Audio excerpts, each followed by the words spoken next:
Hello everyone, this is introduction of correct themes in VMP software.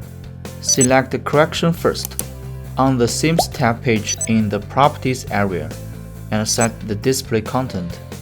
Calibration means set the calibration switch on to make the screen apply the calibration effect made by the calibration platform. Brightness means adjust the display brightness.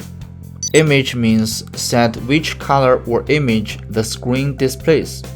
There are options like white, red, green, blue, and image. To display the image of current input source, click this and hold it. Next, select a correction mode. There are two modes.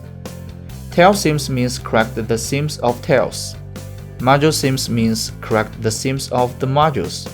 In the topology area, click and drag the mouse to select the themes to be corrected.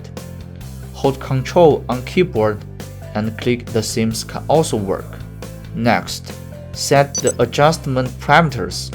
Quick adjust means adjustment with 5 step size. Fun adjust means adjustment with 1 step size. Head mark on screen means when it is switched on, use the keyboard shortcut and the cursor will not be displayed on the screen. Place the cursor on the scroll wheel and drag it up and down to adjust the brightness, or scroll the mouse wheel to adjust. Finally, after the adjustments, click Save.